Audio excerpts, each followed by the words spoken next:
and that there would be no need for a zoning board, so we'll come back and address that later, I think, when we get into it, but, just heads up.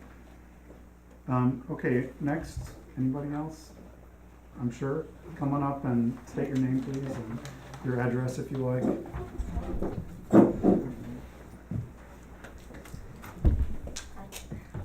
Maria Elena Hardman, and I'm at 26 Parsonage, so I'm directly across the street from the barn. I really like the barn. My husband and I both really like the barn when we bought our house. We look at it every single day. I think we're the only ones that directly, are facing it. I mean, Tom's looking at it from his kitchen, but I'm looking at it every single day. I look at it from my rooms upstairs. I'm looking at it from my front room, from my front yard, and I think it's a beautiful building. Yes, it's falling down, and there are animals living in it, and whatever. The building itself, I think, is really beautiful. The lot could use a little bit more maintaining. That is, I think, one concern. Shoveling and things like that, I don't think that's a concern of this meeting, but I'm just throwing it out there. All that said, I really like the design. I really appreciate the design. Yes, that building doesn't look like any of the other buildings on the street, but it was at one point part of the story of that street. My house is actually older than both of the buildings on that 2-1 lot. I live in one of the workers' houses, and it might not be this wonderful historic thing, but it has history, and it's a valuable part of Cold Spring. And I think that trying to come in and make a building that really resembles what's there, just because historically it has been there for 100 years, and I think people do appreciate it on our block. I really appreciate that. I appreciate the design. I really do love the windows. I love the door on the side, because I'm looking at the barn the way it is now for only 5 years, but I hope to be there for a long time. So I appreciate the way that it is that way, and I like the door on the side. I like the front the way it is to look like the barn is now. So I don't have any issue with that part of the design. As far as moving it back a little bit, that would be fine also, I think, for me, but I'm not the owner. My concern with the parking, I do think there should be a parking spot, a gravel parking spot, fine. Being directly across the street, where my driveway is, it would be exactly across from where the parking spot would be. And it is already a little bit tricky sometimes to back out if people are parked on the street. I'm not a terrible driver, but it is very hard to turn sometimes when there are cars on both sides of the street parked there, especially when there's snow, because they tend to plow. They leave about 2 feet in, so it would be much better for me if there was a driveway. Just having street parking would make it really difficult for me to access my own driveway and getting in and out. So as far as I'm concerned, I would rather they had a driveway. And I think in the winter they would have to, or I don't know where they would put their car, because I think they'd have to go to that winter lot or whatever for the snow removal. That's really my only issue, would be the parking. So as being across the street and just for my own convenience, I think it would be easier if there was a parking spot, just for me to be able to access in and out. And I don't know about, I don't think it really affects anybody else's driveway as much, so. Good question. Mhm. So you being a neighbor, you would not have an issue with ZBA granting the variances and letting people establish a single-family residence on this lot? I would not. If the plans stayed the way they are, and I understand that you don't have really that much to do with the aesthetic and that would be more historic, but because I personally like the plans, and I personally like the landscape, and I like their idea for the building, I don't have a problem with it. Because it is essentially remaining, it is what I'm looking at now, Right. aside from people going in and out. It's a wonderful block. It's a lively block. I don't think that the addition of a one-family home is going to change the energy that much. There's a lot of kids on the block, so there is, kid traffic running around, and, I don't think it would change it that much. I would be happy with there being a building that I know is gonna actually stay up, than one that might become a little bit more dangerous in the future for anybody that's around there, or neighbors, or whatever. I would rather it was maintained, so. Thank you. Mhm. Would you have any opinion if no restrictions were put on what the house could be used for or further developed and expanded? If we didn't put that in, would it bother you if if the property was subsequently sold and the new owner came Yes, and wanted I- to bulk it up? I like the structure, the way it is, so as close as the plan as that could remain, I would be in agreement with that. So yes, putting some sort of limitation in the deed or in the title, how you said, I think would be advisable. I would certainly hope for something like that. I wouldn't want a 4-story weirdo structure in the middle of that block. I wouldn't want it to go any further to either one of the other neighbors. As far as the back, I don't know about that. That doesn't bother me, but I think that the frontage of it and the footprint of it, the way it is now and the way that they are planning is acceptable to me, and I don't have an issue with that. But yeah, height and other further additions, I would.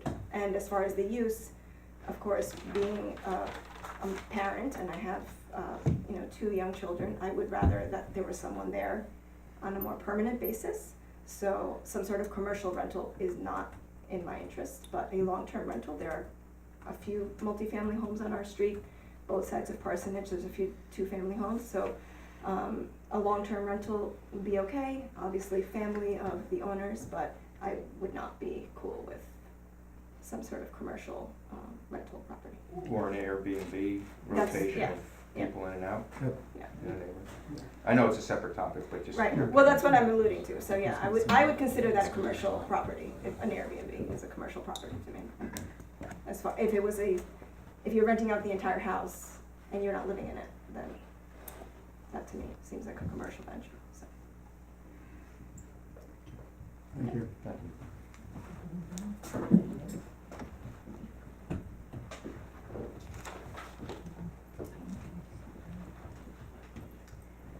Donna Namath, I'm at 22 Parsonage Street.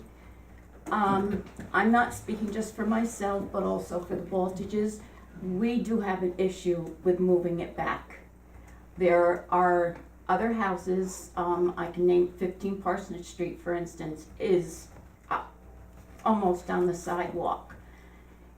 As the mayor said about, being right on the street, if you did move it back, there would be privacy issues. It would be looking right into Mrs. Baltage's house.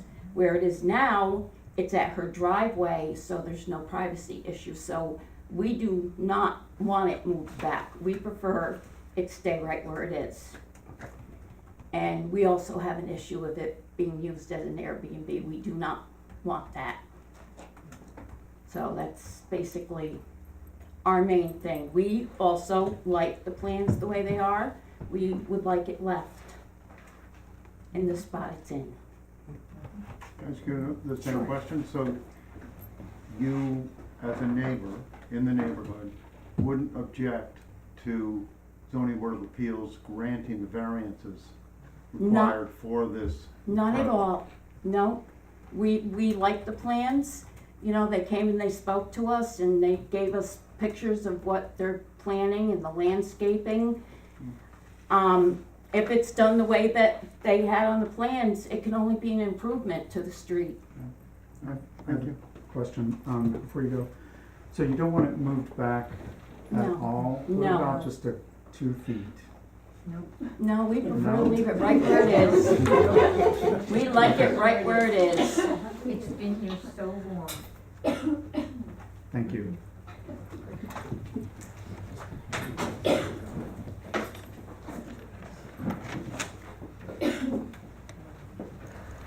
Hello, Thomas Huber. I live at 36 Pine Street, so I'm on the other lot. And I was a little surprised to hear that it was split in the 20s. It was my understanding that it was the Vitanzas bought the lot as one lot, but maybe I'm mistaken. And then it was split when either Mr. Vitanza passed away, or was it after? Unless they did it earlier in a will, as far as we know, it was Yeah. split when they died, Anyway, that was- divided when they that was- died. That was news to me. I was surprised to hear that. But that's, I guess, another issue. I was gonna say, actually, for me, the driveway, it would be preferable on the street, but then Mary Elena talked about, it is right across from her driveway, and Having the driveway on the property actually maybe even creates a barrier to the house, I don't know, so, Can I ask you, do you Yes. have a window in your house that would, when you're sitting in your dining room window, you look out and now you see an old barn with some vegetation? yes, Would this be a situation where you'd look out and you'd see the side of a Honda Civic? yes, Or a very big- much, that's my kitchen. Or a big smelly truck. Or it could be a big smelly truck, yeah. So, I guess I would actually prefer. What kind of car are you gonna put there? That's the question. But, I also agree that, I like the design, I think, it's about as good as I could have expected. And I like it staying on the same footprint. I wouldn't have a problem with it moving back a couple of feet, but, I would, my neighbors, have a problem with that, I will stay on their side. But, you know, I mean, I was always under the impression that it's pretty much an unbuildable lot, and, what can I say, but now it's all weed trees and skunks, so, you know, I'm open to, their plans. I would very much like limitations set on it, either expanding it or what it can be used for, as people have all discussed. I completely agree with that. So just to be very clear for the record, you're saying that you, as a neighbor, and now Yeah. as a direct neighbor, you would not object to ZBA granting the variances that have been requested. You would be in favor also of some restrictions in terms of enlarging the property, Absolutely. enlarging the single-family residence Yes, from what is proposed now. yes, Okay. definitely. So you're saying, just to be absolutely clear, that it is, that you support the variances for this to be built? I'm open to, moving forward with the discussion. So you're not sure yet? I'm not sure, I'm not 100% sure yet. But, I do support their plan. I'm not, sure, I can understand, precedent of variances and where that stands in the village. Would you So- have any interest in seeing a line of sight going up Parsonage? Like looking at. Yeah, you know, I've thought about that, like I could possibly see the sunset, but, you know, it's been there for 100 years and, you know, it's what I've always known. I guess I've been there, 18 years now? So your issue, you're fine with the building structure, the mass of it where it is now, Yes, existing in the future. The only place where you would have a little, you're not quite sure on is, whether the proposed parking space would be, you would feel going forward would be okay for you or not. right, yeah, that, Or the front setback? the front setback, a slight setback I'm okay with. You might want to ask the applicant to talk about screening or something like that for a proposed parking space. Yeah, and I have to say, they seem very open to Working with you. working with us, so I give them credit for that. Thank you.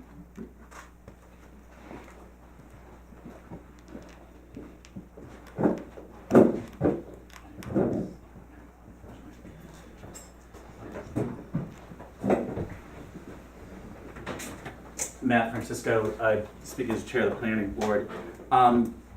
Just a couple of comments. I mean, what I'm hearing is the public comment is really kind of centering around favoring our design. I think it's important to remember that design has not been reviewed or approved and could change substantially once it is reviewed. So it's great that everybody likes to see this on paper, and hopefully that plays out. But you know, having been an owner's rep and in construction management, things change as they move on, and things that look certainly on paper present differently when they're up. So I think it's important for this board to understand the design has not been reviewed or approved.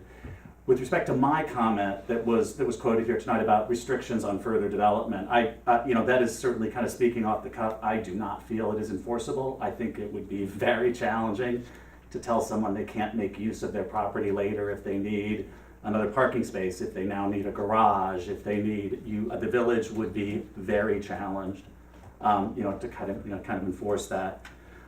So since that's being accredited to me, I want to make sure that we understand that I personally don't know that it's very enforceable and would suspect that it's actually not very enforceable. So obviously just can consult with John on that. My question too is, we glossed over the biggest piece of this, right, which is the merger. And so since 134.7L and 17 and 19, since they don't contain the word merger, we didn't establish what your opinion is as to what it did. There obviously is a test for common ownership that then takes away those protections, but we didn't touch on that that you're looking at the four corners of the lots combined. Now granted, we can say semantically the word merger wasn't used, but I think this board needs to understand, and certainly if you send this to my board, I need to understand what the applicant's position is as to what actually did happen, why there are tests of ownership, why you lose your protections, why those lots are essentially enjoined, right? Because that's what the whole point of the clause is. Maybe it's not perfectly drafted. Maybe the use of the word merger is throwing people off, but I think we have to at least establish that what happened in March 7th, 1967 was that common lots were, small lots were being phased out under operation of law in the zoning. As you go forward, you want less conformance. The legislative action of putting that zoning forward and the village board adopting that chapter was to reduce nonconformity. And in this instance, it eliminated the nonconformity. It took two separate lots, which I do believe were always separate. I think the conveyance from the estate of the Tanza to the daughter and son, they were already separate. They're shown as separate on the tax map at the county in 1964. But you can own two lots, you never really know. You get one tax bill, it's just kind of, it's just the way it's done. But that's all a matter of public record. That's the easy stuff. But what's not so easy is when we kind of moved over, you didn't include merger, therefore we're not going to say merger. I think it's important to know, not for me, obviously this is a comment to this board, what did happen, right? What the applicant's position is with respect to when you go to look at things for zoning conformance, what's the southern border, right? Is it the edge of 21 Pine or is it the edge of 36 Pine, right? The way I understand it, the way the planning board understands what the merger does, or whatever we want to call it, is those lots become one lot. They then become a 100 by 70 lot, and the conformance is based on those lots together. Therefore, that lot already has a residence on it, right? So I just wanted to point that out, that I didn't really hear the loop closed on that, and that, in my mind, is the most important loop. Well, and your point is simply that the zoning code came to effect, recognized the kind of situation that is currently presented, but the notion of the zoning code was to bring conformity in and not allow substandard lots and To conditions. phase out small lots going forward, because as you well know, you can't do that if they're not in common ownership, because it's a taking. You can't say on March 7th, 1967, your lot has no value. This lot is assessed, if you looked on the tax record, as an unbuildable lot. It only has a land value of $3,200. 36 Pine lot has a land value of $30,000, right? Because it has an improvement of a dwelling, the other one cannot. So that is So it's an indirect form of notice of what the true value and use of that Yeah, piece, yeah. that piece And of so, land is. and so when you look at that, the reason that you have to do that ownership test is because you can't tell me on March 7th, on March 6th, my lot has one value, because I only own one, right? I don't have an adjoining lot. I have a pre-existing non-conforming lot. You can't tell me I enjoyed the use of that lot under standard R1 use prior to that zoning enactment, and the day after tell me my lot's worthless, right? That would be a taking. That's what the test of ownership is for, right? So while I understand that we didn't use the word merger and maybe people are confused about what a merger is, it is critical that this board understands that the four corners, what those four corners are. Even though there is, in fact, a tax recognition of these two lots independent, just the tax recognition, not Right. necessarily a zoning code recognition, correct? Yeah, if you look at That's the governmental. distinction, so you can't be saying, well, they've all been recognized and they're paying separate taxes, that's fine, we all know that. What we're looking at is not the tax map, per se, we're looking at the zoning map, the code. Right, because, and the code has already given you direction. The code accepts and understands that the condition could happen on March 7th, 1967, that 2 lots are owned by the same person that are adjoined. So it says now, it's March 7th, look at the outside 4 corners.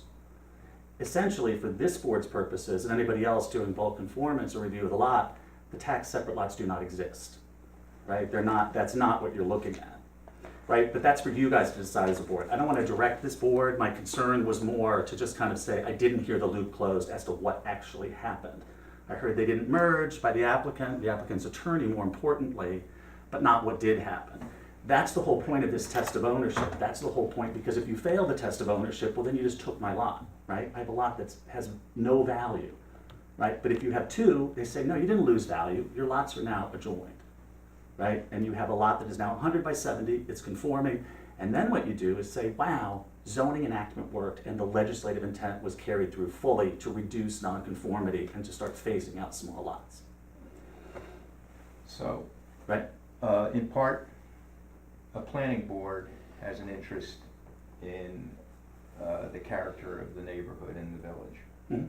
The planning board does, and how it is developed over time. Maybe different forms of development, whether it be Butterfield or, and so we're looking at something that, you know, planning might also be looking at. It has an indirect interest in, or, you know, an interest in what's going on here. Mhm. And I think we all understood about what was going on as far as what the code provision provides in here, and the fact that it talks about 2 separate owners on the day of March 1967. And so that there wouldn't be a taking if there were 2 separate owners, but there weren't. Correct. And that's the only test of ownership, no other time. That's it. So I think, you know, we all understood it. I think maybe it's a notion of, you know, ideas of like, this is a separate tax lot, that's thrown around. That's fine and good. There's a lot of different titles put on different reasons, like your taxing Right. thing has nothing to do with. The conveyance necessarily- of the lot isn't relevant, in my opinion. And it can be conveyed through an estate, you know, obviously. I think there's kind of this lore that just sounds kind of interesting, that you had to draw a line down the middle because the brothers and the sisters couldn't agree at the point of the estate. That didn't have to happen. Maybe they were getting along, maybe they weren't. But it doesn't look like it needed to happen. The county records show these lots existed back in '64. So when they were conveyed by the estate, one to the son, the house, the other to the 2 daughters, you know, the barn, the tax card was adjusted in 1984, and I think the notes on that tax card might be misleading people to understand that a subdivision occurred. There's no evidence. 3 title companies have looked, I physically looked, the county records clerk has looked. No evidence of a subdivision, no request ever to adjust the tax map, right? So it didn't happen, it appears strongly, so. So the way we understand it, then, you're saying we didn't investigate it further, but I think it was sort of conceded that there were not 2 separate owners at the time. There was one. I don't think that's in dispute. So- Batanza So, owned it. I don't know what more you were asking us to look for, to ask for, to find out what the property lines. I think we know what the code recognizes. No, what I'm talking about is Mr. Helpert's comment that a merger didn't happen and the lots didn't merge. Oh, well, I didn't have any confusion on that. I mean, I know what the Really? zoning code is looking Okay. for. You don't agree with it then? That's why you're not confused. No, I agree with what the zoning code That tells they us did to merge. do. That they merged, that Okay, got it. because that You're section- clear then? Yeah, well, the That's good. section in there, it talks about 2 different owners, and if you're not 2 different owners at the time that goes into effect, all right, and the zoning Right. code goes into effect, it becomes more difficult. I mean, it's 1 owner at the time, so that those 2 tax lots are owned as a single lot, Right. in essence. I mean, tax lots are They're different. not owned. Oh, I'm sorry, go ahead. You're right, go ahead. Well, that's just it. I mean, it's just that simple. Yep. There's just 2 tax lots. They were subdivided, but the zoning code recognizing it. Or said- maybe original lots from the village plan, you know, from Right, whenever they like, were all drawn. right, to take this even like further at the I moment. think what would give you 100% clarity is if they were still in common ownership. You'd basically say, oh no, these joined, there's already a residence. What makes this very messy is now they're in separate ownership. Right. A lot of municipalities will do a test that before you convey land, you have to make sure that it's properly subdivided So what was on these it, mergers. And typically, they were merged because they were non-conforming. So they typically can't, typically can't survive that test. So that's why you do that. We own in the Adirondack Park, and that's written into the overlay that they can't be sold separately. That keeps this kind of confusion and messiness from happening. this is what I was gonna ask, and it's important that you stay up here for a second. Sure, sure. And No, no, if I'm you not don't mind, unwilling. I'm gonna I ask just you- I'm don't gonna wanna ask- be, I'm gonna you know- ask the applicant's attorney, what was in the deed? What was, at the time of the closing, what were the advisements as to the nature of the lot that was purchased and the difficulties that you would see? There was nothing in the deed as to any difficulties. The only difficulties that were perceived were, when I looked at the survey, when I talked to Sam about it, and when we went to the building department and had a conversation with Craig Warner. The deed simply says, you get this lot and this is, the meets and bounds associated with it. That's all the deed said. And the title searched the ownership back. And, I'll let, Was Not there finished. any advice given with regards to the particular zoning code provision that we're discussing right now with regards to two separate owners and? there was no advice given as to that provision. Do you think there was any reason to be concerned about that? I don't, I stated my point on whether I believe these merged or not earlier, and I think the language of the code, it actually specifically says a lot. It doesn't say two lots that combine. It says a lot in any district that was under separate ownership can be built.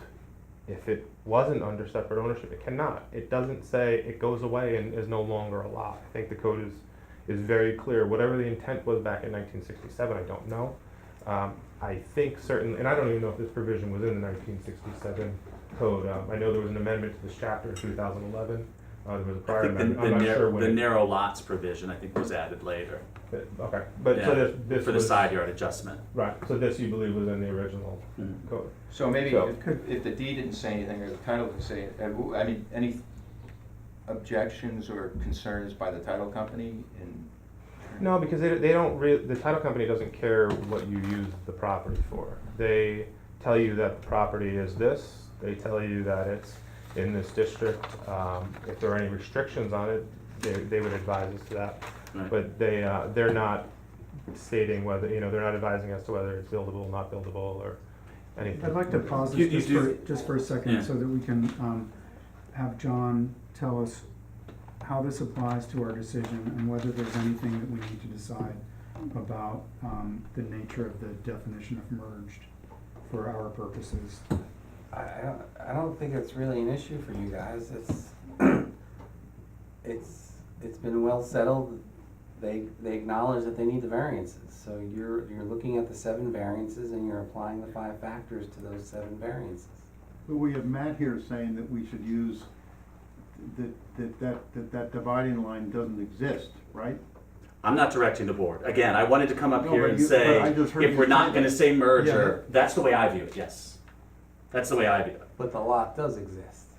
As a tax Tax lot, parcel. Yes, but the zoning code is separate from a tax lot. correct. So And you're- it's only, you're- and that provision doesn't it refers to a lot, but does that mean a tax lot? Or, I would say a lot, that's taxed, yes. but the zoning code itself, Mm-hmm. it refers to a lot, but then it talks about separate ownership. The ownership So tax, right. it takes it one step further. Mm-hmm. So if there isn't separate ownership, then what is it? What is that code provision saying? What's the intent? What is the If intent? If there it's isn't saying, separate ownership, then you're not entitled to the protections of being grandfathered. That doesn't If mean. there that is you- separate ownership in 1968, then you would have been grandfathered. That's it. okay, You would have been grandfathered against what, you could propose to do a building and not have to get a front yard variance or a side yard variance or a. as long as you leave the structure where it Whatever is. variance. Well, no, you would be grandfathered from the total lot area if this is, Right. if there were separate owners. Right.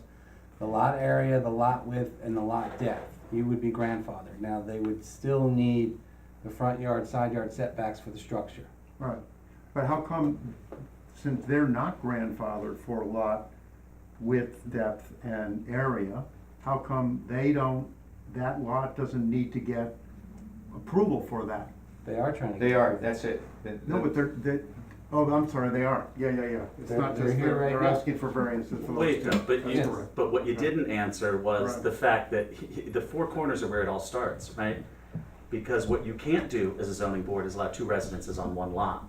You know, That's why I pointed Matt, to the four what's happening corners, here, I right? think, yeah, Matt, what's happening here is that it's basically saying the way the lot is, you know, if there were two separate owners, then the lot would not have, the owner, if there was no occupancy prior, would not have to seek, oh, you know, the land itself, all right, the lot itself, its size, it's substandard. So you would not need variances, if you left everything the way it was. Mhm.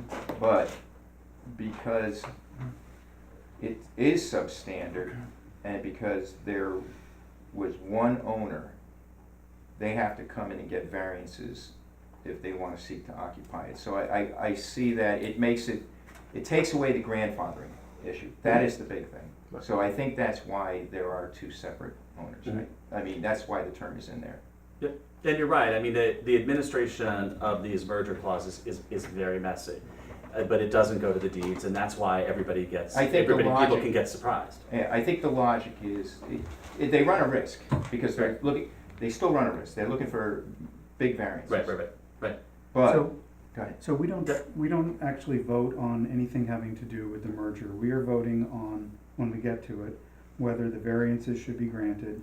And if we grant the variances, then that essentially unmerges the lot. to Well, use the- it essentially makes it a conforming lot. Makes it a conforming lot, which means we don't have to worry about What it. you're saying is this specific lot is, we're gonna say it's buildable, we're gonna say it needs less lot area, we're gonna say it needs less lot width, lot depth, because of special unique circumstances after applying the five factors. And for this specific lot, the requirements are X minus whatever, not X. Even though the code says X, you're X minus. That's your code provision for this lot. You are now conforming. So we got Matt here saying that the four corners of what we're dealing with are the four corners of the two lots together, right? We're just saying that I for don't zoning understand purposes. that, but. For zoning purposes. But what's a merger then, John? But then that would change all the requests. Yeah, So that's so where look, we need I to don't wanna, we I don't need- wanna, you know, I don't wanna continue to kind of I beat think, this, I think but, Matt's point is if the house on, was it 36 Pine Pine Street? still owned? Was it using, okay, so let's say the example is if the house on 36 Pine was using the parsonage parcel as a backyard. And I guess maybe that's his concern, and then somebody comes in and says, you know what, now I wanna break it up. Is that kinda what you're getting at? Here's a better point, This is a better point. Can I make a In suggestion? the residential zone district, there is only allowed one primary residence on a lot, Right. okay? So what's the lot? And the code is sort of saying if there aren't two separate owners, there should be just one primary residence on that lot. So this was a question that Donald raised. Do we need a variance for 13419L? And that Can you might, read that, please? that's the one that's been read two or three times already about, it's the Oh. merger. the- Oh, the- okay, got it, thanks, got it. So and in discussions with John, he does not believe that this is necessary because we are essentially doing that by granting all these variances, should we grant them.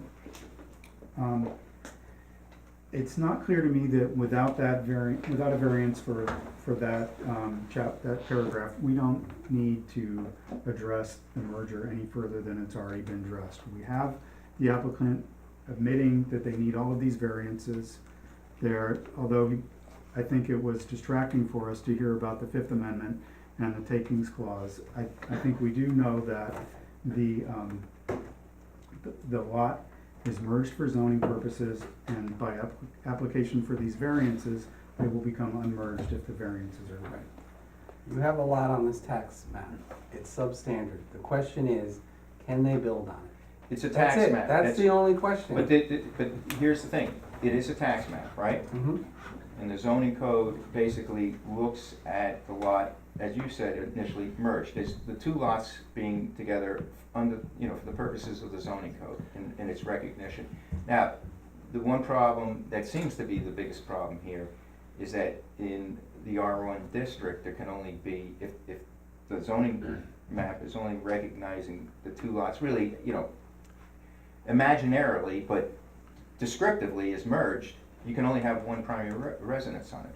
Right, so then you have to then make this substandard parcel a buildable parcel by granting the variances. That's the only way you're gonna be able to build on it. So then you're going to then lift it up from just being a separate tax parcel and now make it a buildable zoning compliant parcel. That's your decision. That's it. Just look at the 5 factors, the 7 variances. Yep. Just, It's a substandard lot. I'm just throwing it out there. I know, it just seems like we're going And what around in sets us circles on apart this. Well, it's from- not really, from I other- understand your point. I know. There's 2 points here, yeah. All right, this is a really interesting question. It's not anything that we get to vote on unless we're gonna renotice the hearing and add paragraph L to the list of variances. I would like us to move on to see if there's any further comment from the public tonight.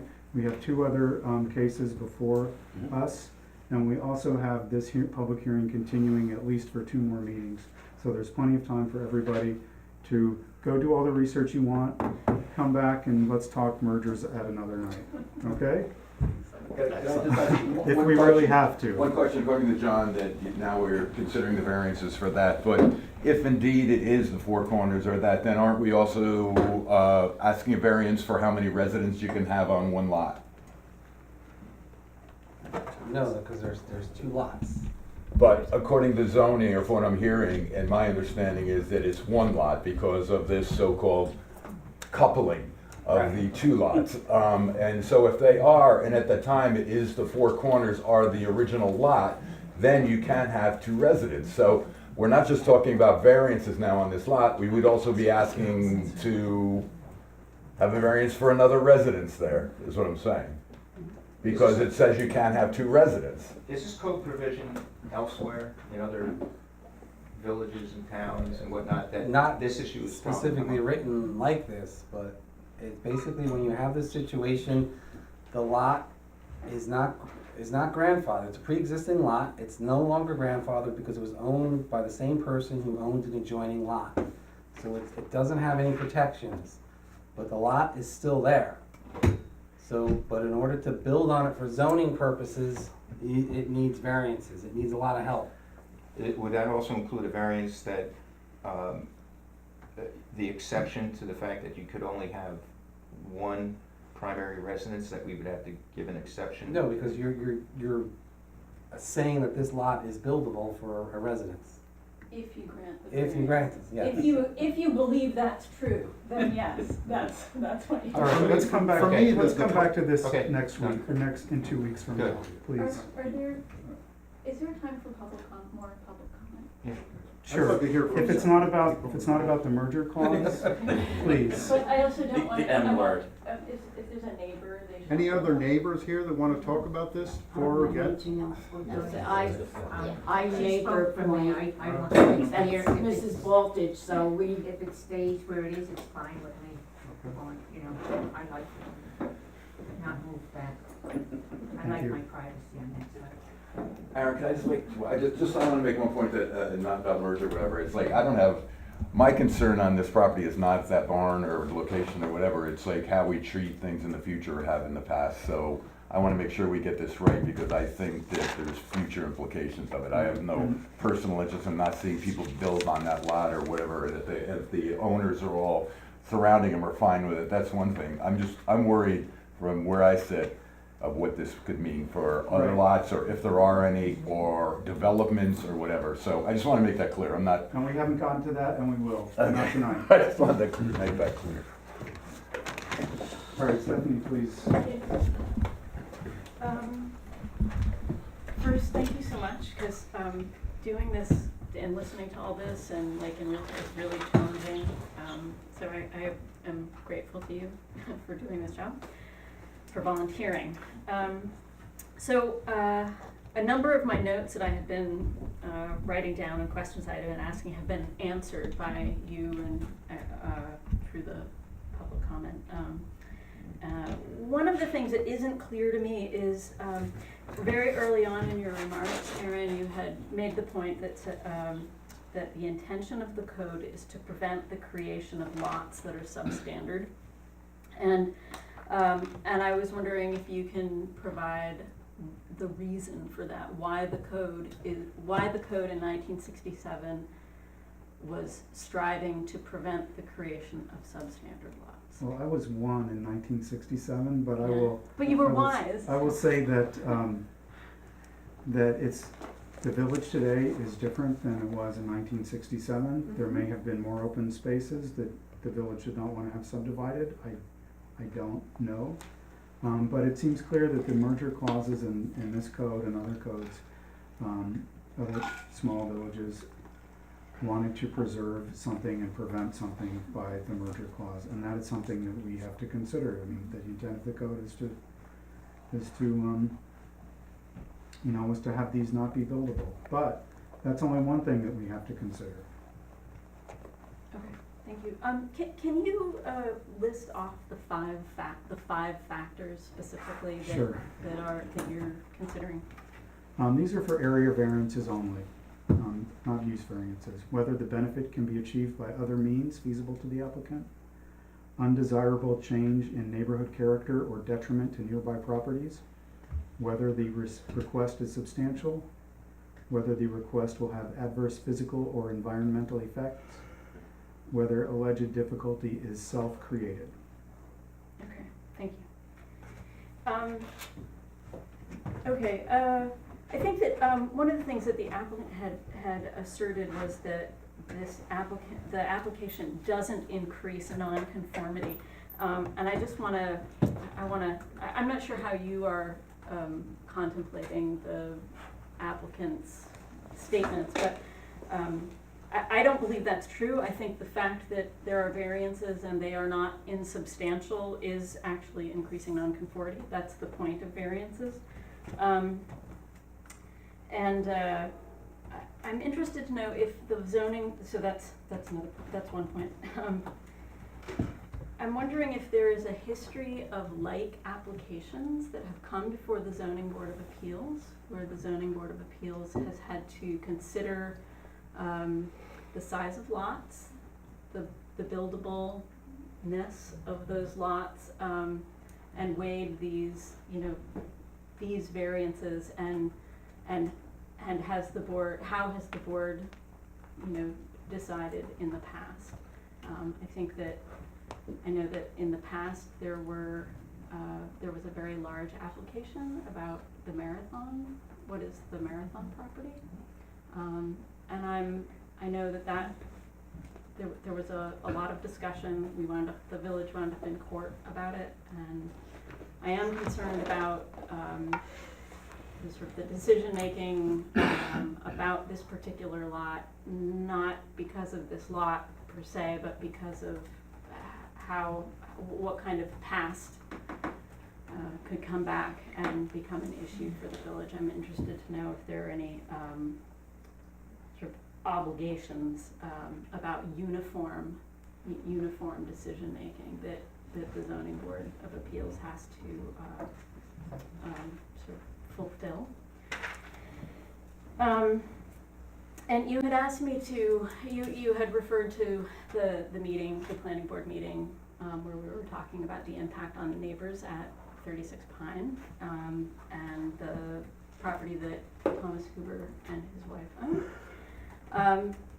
And my reading, my own interpretation of the code has been that it's true, there are these two tax parcels, and at one time they were owned by the same family, they had the same owner, and that now they are one zoning lot. And I think that any of the protections that inure to the the owners of 36 Pine, those are protections that are now lost. You know, there is a negative impact on the adjacent tax parcel owner. And I think that, Luke, you had said that you didn't think they were aware of this and that, until this came up. And that may be so, but I don't think that ignorance of the law means that you lose protection of the law. And so I would hope that the Zoning Board of Appeals, you know, takes that into consideration. I think that it isn't inconsequential that the residents of 36 Pine, though, have said that even though they are direct beneficiaries of these protections that now will be diminished, that they're supportive of the application, and I think that's definitely noteworthy. And finally, I would ask the Zoning Board of Appeals to carefully consider what special and unique factors would apply to this particular application and these variances if you were to approve the variance application, because there are other like parcels and some of them in a large collection down the hill. And so if these variances were to be approved, I think that there is a compelling reason for unique and special, like it needs to be defined and identified as a unicorn, and that must be proven in your decision. That's me. Thank you. Thank you. I will just say that we are going to be looking at the implications for other properties, either privately with our attorney or in our next meetings. I also want to say that the impact on immediate neighbors is something that we deal with on the zoning board all the time, as I'm sure you're aware. Yes. So somebody buys a house, Mhm. there's a nice view across the street where there's a vacant lot. They hope that they always have that view. They're gonna go and protest when, you know, and come to the zoning board when somebody proposes taking away the view.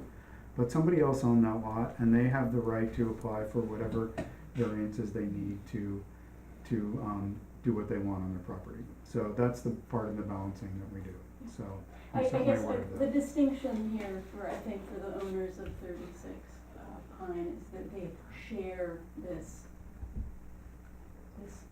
What used to be one lot. lot. You know, it's two tax parcels. I get it. We refer to them as two lots. These are two tax parcels. But for zoning, and the reason why the applicant is here is because it is one sheet, it is one zoning lot.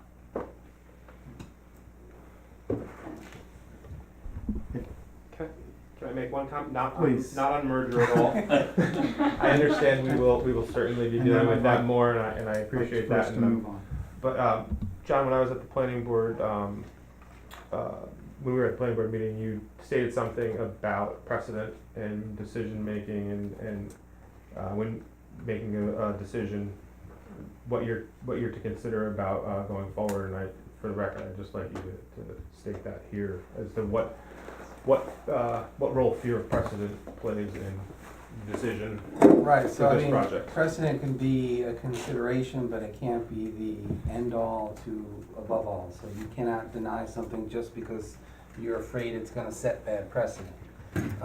But you could look at precedent in the sense of, you know, community character impacts, environmental impacts. So it can be kind of woven into your determination, but it shouldn't be the only thing that you're worried about or considering.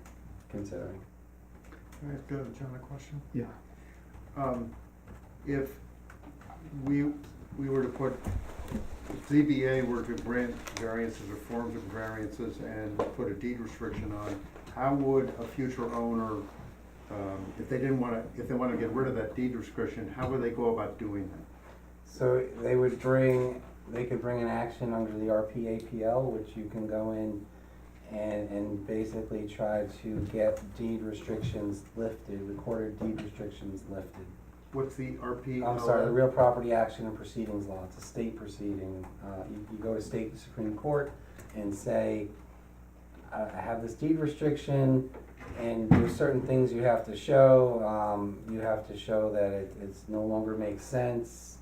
You have to show a bunch of factors, that it's not gonna impact the community character. It's kind of similar to the variance request, so you have to meet all these factors to show that, court, we need to lift this restriction. Would this force the village to hire counsel to go and? Yeah, cause the village would be a defendant, or, yeah. And this is at, what, I know that The, I don't know the lower much, but- trial courts, the lower court, lower court, so, Putnam County Supreme Court. okay, all right, it would be over in Carmel, in other words, wouldn't be in Washington DC. No, it would be in Carmel.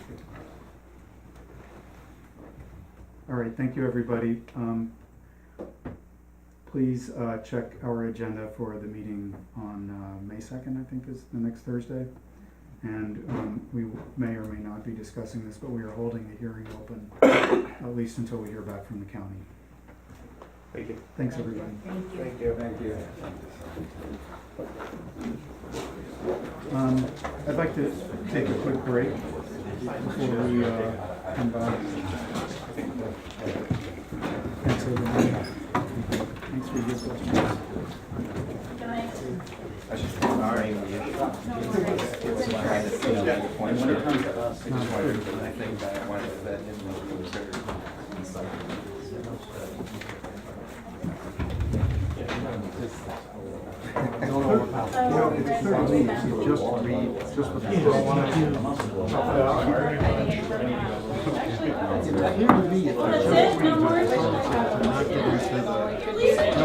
more.